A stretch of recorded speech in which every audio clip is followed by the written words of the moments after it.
हरे कृष्ण। श्रीमद् भगवद गीता अध्याय 14 प्रकृति के 3 गुण।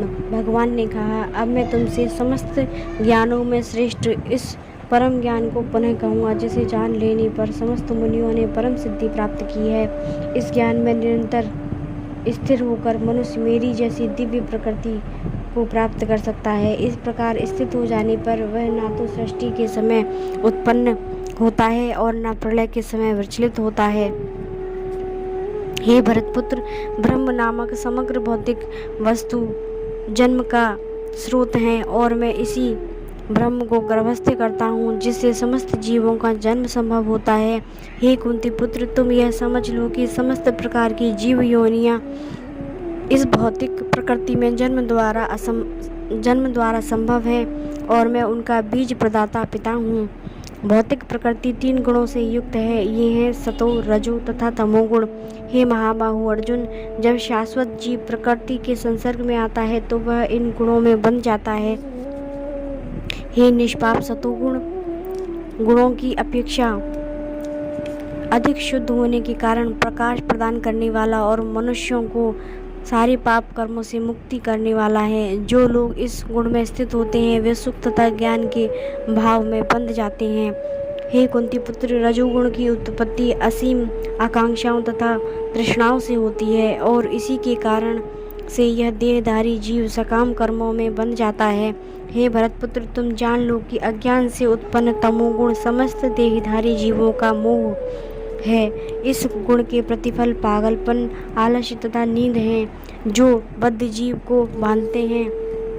हे भरतपुत्र, सतोगुण मनुष्य को सुख से बांधता है, रजोगुण सकाम कर्म से बांधता है और तमोगुण मनुष्य के ज्ञान को ढककर उसे पागलपन से बांधता है। हे भरतपुत्र, कभी कभी सतोगुण रजोगुण तथा तमोगुण को परास्त करके प्रधान बन जाता है तो कभी रजोगुण सतोगुण तथा तमोगुण को परास्त करता है और कभी ऐसा होता है कि तमोगुण सतोगुण तथा रजोगुणों को परास्त कर देता है। इस प्रकार श्रेष्ठता के लिए निरंतर स्पर्धा चलती रहती है।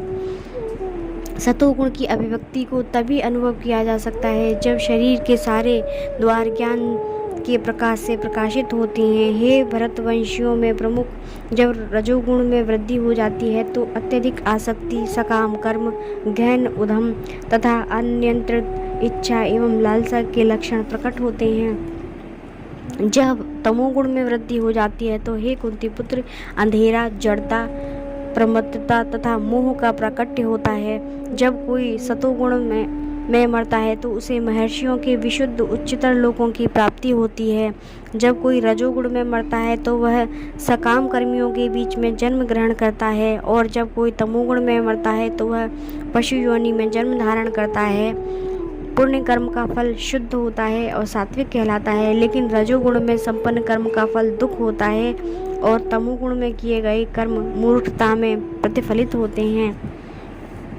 सतोगुण से वास्तविक ज्ञान उत्पन्न होता है, रजोगुण से लोभ उत्पन्न होता है और तमोगुण से अज्ञान, प्रमाद और मोह उत्पन्न होते हैं।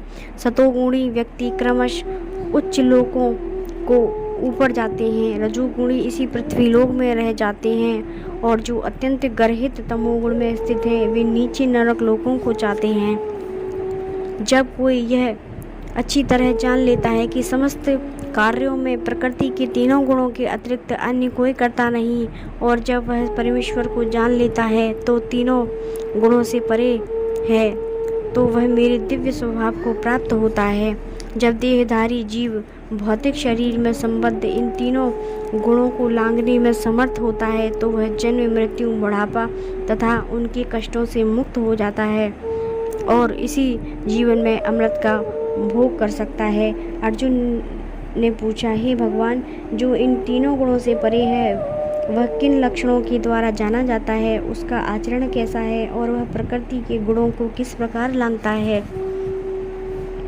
भगवान ने कहा, हे पांडुपुत्र, जो प्रकाश, आसक्ति तथा मोह के उपस्थित होने पर ना तो उनसे घृणा करता है और न लुप्त हो जाने पर उनकी इच्छा करता है, जो भौतिक गुणों की इन समस्त प्रतिक्रियाओं से निश्चल तथा अविचलित रहता है और यह जानकर कि केवल गुण ही क्रियाशील हैं, उदासीन तथा दिव्य बना रहता है, जो अपने आप में स्थित और सुख तथा दुख को एक समान मानता है, जो मिट्टी के ढेले, पत्थर एवं स्वर्ण के टुकड़े को समान दृष्टि से देखता है, जो अनुकूल तथा प्रतिकूल के प्रति समान बना रहता है, जो धीर है और प्रशंसा तथा बुराई, मान तथा अपमान में समान भाव से रहता है, जो शत्रु तथा मित्र के साथ समान व्यवहार करता है और जिसने सारे भौतिक कार्यों का परित्याग कर दिया, ऐसे व्यक्ति को प्रकृति के गुणों से अतीत कहते हैं।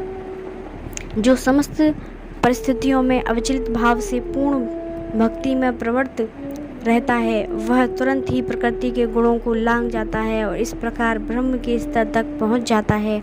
और मैं ही उस निराकार ब्रह्म का आश्रय हूँ, जो अमर्त्य, अविनाशी तथा शाश्वत है और चरम सुख का स्वाभाविक पद है। हरे कृष्ण।